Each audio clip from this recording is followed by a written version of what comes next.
Good morning, viewers. So, dear viewers, it's Monday today, and every Monday we publish a video on the solutions of that particular video, that particular test. We publish every Sunday, right? So, yesterday also we published a video, and that was so these are the solutions of that particular test. The first answer is first question था हमारा translate into English. उसका first sentence है वह कायर नहीं है, वह बहादुर है। तो इसको हम ट्रांसलेट करेंगे, he is not timid, he is brave. Timid होता है कायर और ब्रेव होता है बहादुर, राइट। सेकंड सेंटेंस है मेरा भाई मुझसे बड़ा है। आप देखिए इसमें कंपैरिजन हो रहा है मेरे और मेरे भाई के बीच में, तो हम कंपैरेटिव डिग्री का इस्तेमाल करते हैं और कंपैरेटिव डिग्री के साथ हम देन लगा देते हैं। सो इसका आंसर होगा my brother is Elder than me, और किसी किसी जगह पर हम ओल्डर भी पढ़ते हैं, राइट। सो थर्ड इज आप कल कितने बजे वापस आए थे। अब देखिए इस क्वेश्चन में है कितने बजे, तो हमारा ये जो सेंटेंस स्टार्ट होगा वो व्हाट टाइम से स्टार्ट होगा, और पास्ट की बात है तो डिड से बोला जाएगा। सो हमारा आंसर होगा what time did you come back yesterday. And fourth sentence is क्या तुम्हारा दोस्त शरीफ है। क्या तुम्हारा दोस्त शरीफ है, और शरीफ को इंग्लिश में हम बोलते हैं docile.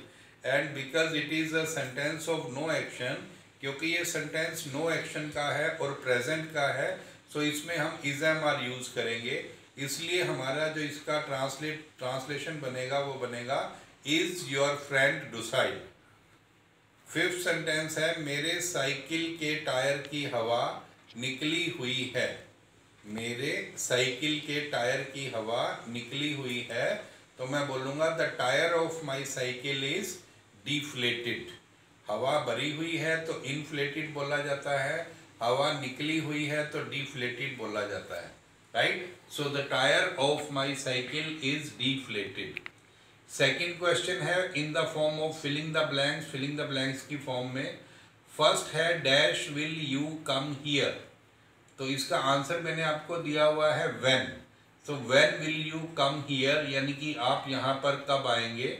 Second is the match can be one, यानी कि जो मैच है वो जीता जा सकता है।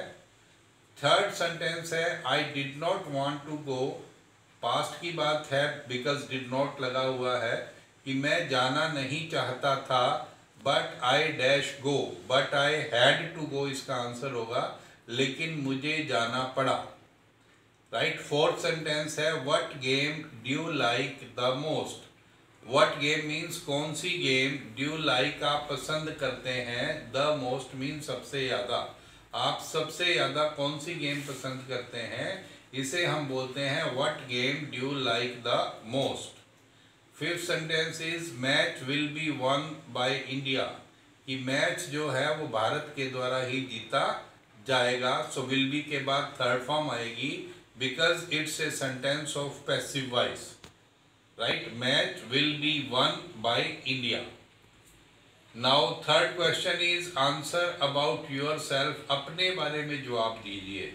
यानी कि इन सभी क्वेश्चंस के आंसर जो आगे आ रहे हैं आपने अपने अकॉर्डिंग इनके आंसर देने हैं, राइट। फर्स्ट क्वेश्चन है व्हाट सीरियल और what movie do you like the most. So मैंने लिखा I like dash the most, यानी कि आई लाइक, अगर मुझे मुगले आजम सबसे ज़्यादा पसंद है तो मैं बोलूँगा I like Mughal-e Azam the most, right. अगर आपको पवित्र रिश्ता सब सीरियल सबसे ज़्यादा पसंद है तो आप बोलते हैं आई लाइक पवित्र रिश्ता द मोस्ट, राइट। यानी कि आंसर जो है आपको अपने अकॉर्डिंग देना है, लेकिन पैटर्न यही रहेगा। Second question is what time did you leave the bed today, यानी कि आज आपने बिस्तर कितने बजे छोड़ा था। तो व्हाट टाइम हो गया कितने बजे, did you leave the bed, आपने बिस्तर कितने बजे छोड़ा था। तो मैंने आंसर दिया आई लेफ्ट द बेड एट, फिर मैंने बिस्तर छोड़ा था एट 5:30 हो सकता है, क्योंकि मैं 5:30 उठा था, तो मैं बोलूँगा आई लेफ्ट द बेड एट 5:30, आप अगर 7:30 पर उठे हैं तो आप बोलेंगे I left the bed at 7:30। And in the third question, do you know how to swim in river? क्या आपको नदी में तैरना आता है? तो कुछ स्टूडेंट्स का आंसर हो सकता है yes I know how to swim, हाँ मुझे तैरना आता है। और कुछ स्टूडेंट्स का आंसर हो सकता है no I don't know how to swim, कि मुझे तैरना नहीं आता। Fourth question is do your friends trust you? क्या आपके फ्रेंड्स आप पर पूरा भरोसा करते हैं? तो इसका आंसर हम एवरीबडी सभी ने लिखा है yes my friends trust me a lot, हाँ मेरे दोस्त, हाँ मेरे मित्र मुझ पर बहुत भरोसा करते हैं। And last question is your mother a home maker? क्या आपके मम्मा एक गृहिणी है? तो मैंने आंसर दिया yes my mother is a home maker, हाँ जी मेरी मम्मी जो है वो एक गृहिणी है। या किसी के मम्मी अगर गृहिणी नहीं है तो वो बोल सकते हैं no she is a working women, वो जो है वो एक कामकाजी महिला है। कामकाजी महिला मतलब कहीं जॉब करने जाते हैं या अपना बिजनेस करते हैं, तो उनको हम वर्किंग वोमेन बोलते हैं, राइट। सो आई होप आप सबको ये आंसर्स अच्छी तरह से क्लियर हो गए होंगे। इसका आंसर ये क्यों आया, ये क्यों आया, इस बात को आपने डीपली देखना है, राइट। ये नहीं है कि इसका आंसर ये है, that is a separate issue, लेकिन इसका आंसर ये क्यों है आपको उसके बारे में ज़्यादा सोचना है। And if you have any issue, अगर आपको कोई भी इशू है despite of this solution video, अगर आपको इस सॉल्यूशन वीडियो के बावजूद भी कोई दिक्कत आ रही है, you may send your problem, you may send your issue, you may send me a comment, right? So I will tell you, I will solve your problem. So see you tomorrow with a new topic. So bye.